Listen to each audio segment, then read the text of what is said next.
سلام نعكم يخونا بملا كورنات عالم كوينكم علتوي حبريتات دقل زينات كتاتلو فتوات تعذبتي نحمس 14 حسك لتشعناصر شمونتن عامة جمرت زوادنا يام زينات حيزنا قريبنا لنا نسنا يام كتتالكم بمعدام بقطتانا بزرزر زينا كنسقركم ኣብ ከተማ መቐለ ብሓይሊ ኣየር ኢትዮጵያ መጥቃዕቲ ኣየር ከም ዝተፈጸመ ተገሊጹ። ሎሚ 14 ናሓሰ 2018 ዓመተ ምህረት ሰዓት 5:10 ረፋድ ሓይሊ ኣየር ኢትዮጵያ ኣብ ከተማ መቐለ ናይ ሚግ ነፋሪት ደብዳበ ኣካይድሎ። እቲ መጥቃዕቲ ኣብ ከተማ መቐለ ከባቢ ዓዲ ሽንድሑን እንዳ ማርያም ዳዕሮ ኣደባባይ ወሲኹውን ኣብ ክልተ ዝተፈላለዩ ቦታታት ከም ዝበጽሐ ተሓቢሩ።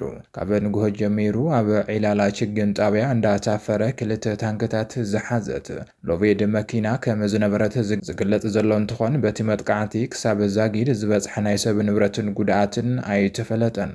ሎሚ ዕለት 14 ናሓሰ 2018 ዓመተ ምህረት ሰዓት 5:10 ረፋድ ሓይሊ ኣየር ኢትዮጵያ በከተማ መቐለ ደብዳበ ሚግ ነፋሪት ከም ዝፈጸመ ካብቲ ከባቢ ዝውፅኡ ዘለዉ ሓበሬታታት የረድኡ። እቲ መጥቃዕቲ ኣብ ክልተ ዝተፈላለዩ ናይቲ ከተማ ከባቢታት ከም ዝበጽሐ ናይ ዓይኒ መሰኻኸር ብስልኪ ኣረጋጊጾም ኣለዉ። ከም ሓበሬታቶም እማናት እቲ ደብዳበ ኣብ ከባቢ ዓዲ ሽምድሑን እንዳ ማርያም ዳዕሮ ኣደባባይ ኣከባቢ ዝተፈጸመ ከም ዝኾነ ተገሊጹ ኣሎ። ብተወሳኺ ካብ ንግሆ ጀሚሩ ኣብ ከተማ መቐለ ዒላላ ችግኝ ጣብያ ፍሉይ ቦታ እንዳታፈረ ዝተባሃለ ከባቢ ክልተ ታንክታት ዝጸዓነት ሎቤድ ተሽከርካሪት ከም ዝነበረት ክግለጽ ጸኒሑ እዩ። እቲ መጥቃዕቲ ኣብ ዝተፈላለዩ ክልተ ቦታታት መብጽሑ ዝተረጋገጸ እንትኸውን በቲ ደብዳበ ዝበጽሐ ናይ ሰብ ወይ እውን ናይ ንብረት ጉድኣት ኣሎ ዶ የለን ዝብል ግን ክሳብ ዛጊድ ብንጹር ዝተረኸበ ሓበሬታ የለን።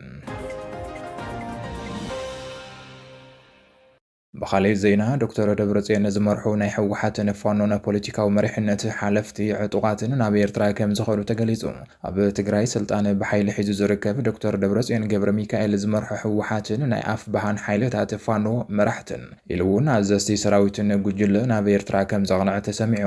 እዚ ጉዕዞ እዚ ዝተኻየደ ሕወሓት ንፌደራል መንግስቲ ንምውዳቕ ምስ ዝተፈላለዩ ሓይልታት ዝገበሮ ስምምዕ ናብ ናይ መወዳእታ ምዕራፍ ከም ዝበጽሐን መግለጺ ከም ዝሃበሉን ድሕሪ ምፍላጥ እዩ። بدوب ናብ ኣስመራ ብመጓዓዝያ ብዝተገበረ ጉዕዞ ካብ ሕወሓት ዶክተር ደብረጽዮን ሓዊሱ 4 ናይ ፖለቲካዊ መራሕቲ ከምኡውን ጀነራል ፍስሐ ማንጁስ ጀነራል ወዲ መድሂንን ዘጠቓለሉ 6 ላዕለዎት ኣዘዝቲ ሰራዊት ናብ ኣስመራ ከም ዘቕንዑ ኣዲስ ሪፖርተር ጸብጺቡሎም። ምስ ሕወሓትን ሻዕብያን ዝተፈጸመ ኪዳን ስዒቡ ካብ ዝተኸፋፈለ ወገን ፋኖ መከፋፈሎም እውን ብመግለጺ ዘፍልጡ ዘለዉ ኣፍ ባሃን ዘመነ ካሴን ጀነራል ተፈራ ማሞን ሓዊሱ 4 ናይ ፋኖ መራሕቲ ንሕወሓት ተኸቲሎም ኣስመራ ከም ዝኣተዉ ተፈሊጡ ኣሎ። ሓበሬታ ከም ዝሕብሮ ኣብ ኣስመራ ካልኦት ብረት ዘለዓሉ ሓይልታት ዝሓወሰ ናይ ተልእኾ ምክፍፋል ድሕሪ ምግባሮም ናብ ትግራይ ተመሊሶም ሓደ ምዃኖም ብጋህዲ ከም ዝገልጹ ተሓቢሩ።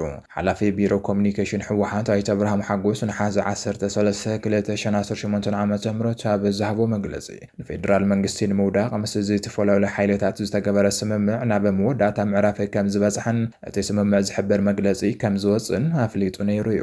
እቲ ናይ ኣይተ ብርሃም መግለጺ ነቲ ልዕል ኢሉ ዝተጠቐሰ ሓበሬታ ዘጠናኸር ኮይኑ ተረኺብሎም።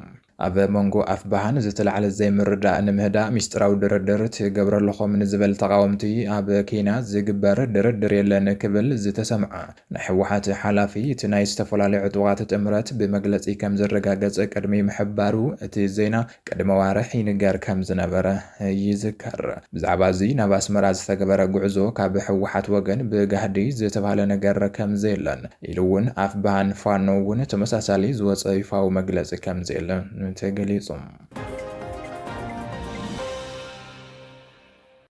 بتمساسل الزينة حيلتات فانو أب مبرق ولا بزخفتو ومتقعتي 7 مليون جنزب كم زمارخون 24 تشكركرتي كم زدمسسونا فليتهم أب مبرق ولا بزتخايد كبيد وج سفح وتدرو كيساران بمرخ نبرة كم استفزم تجلس له 13 سنة حسك لتشناصر شمنتن عام تمرت أب مبرق ولا وردا جيدي آيانا كبابي فندق أندودي بزتخايد وج زتخبب حيل سراويتن ملاي زمزع إسران شمنتن ناي سراويت مكل خالة تشكركرتي ዝተገበረ ለንደባይ መጥቃዕቲ 24 ተሽከርከርቲ ከም ዝተደምሰሳን ከም ዝተማረኻን ተገሊጹ።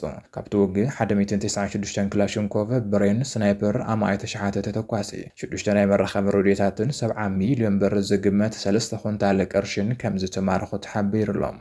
ሓደ ናይ ሻለቃ ኣመራርሓ ዝሓወሰ ኣማይቱ ወታደራት ከም ዝተደምሰሱን ብዓሰርተታት ዝቑጸሩ ኣባላት እውን ከም ዝተማረኹን ተገሊጹ።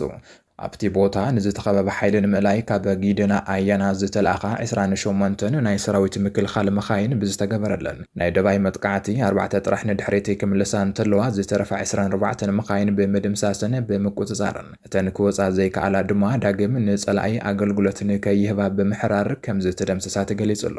ኣብቲ ወግዕ 24 ፓትሮል ካልኦት ተወሳኺ ተሽከርከርቲ 196 ክላሽንኮቭ 6 ናይ መራኸቢ ሬድዮታት ከም ዝተማርኹ ተሓቢሩ። ብተወሳኺ ድማ ልዕሊ 70 ሚልዮን ብር ዝግመት 3 ኩንታል ቅርሺ ከም ዝተማርኸ ሓቢሮም ኣለዉ። እዚ ከምዚ ኢሉ እንከለዉ ኣብ ምብራቕ ወለጋ ብዝተፈጸመ መጥቃዕቲ ናይ ብዙሓት ንጹሃን ህይወት ከም ዝሓለፈ ተገሊጹ ክብል ማዕኸን ሓበሬታ ኦኤምኤን ኣፍሊጡ ኣሎ።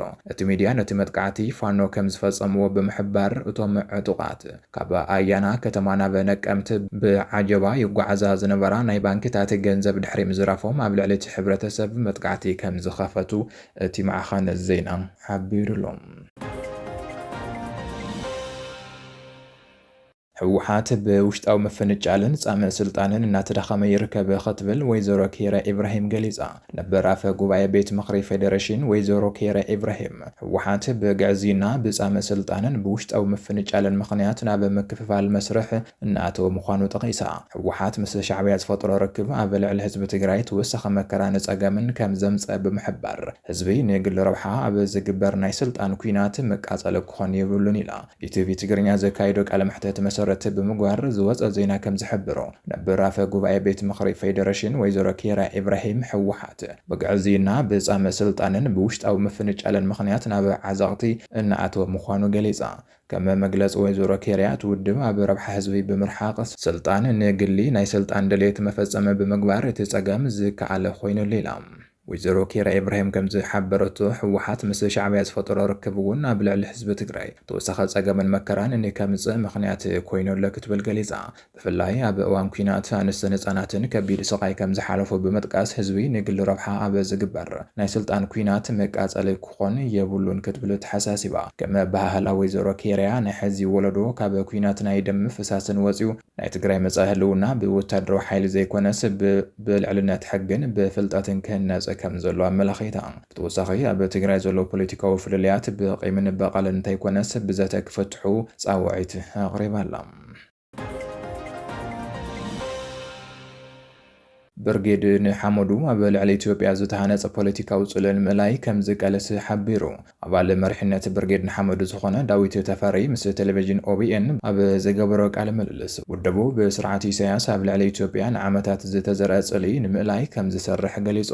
ውድብ ብርጌድ ንሓመዱ ኣብ 2022 ኣቆጻጽሪ ኣውሮፓውያን ኣብ ኣውሮፓ ከም ዝተመስረተ ዝሓበረ ዳዊት ኣብ 2025 ናብ ፖለቲካዊ ምንቅስቓስ ከም ዝዓበየ ገሊጹ።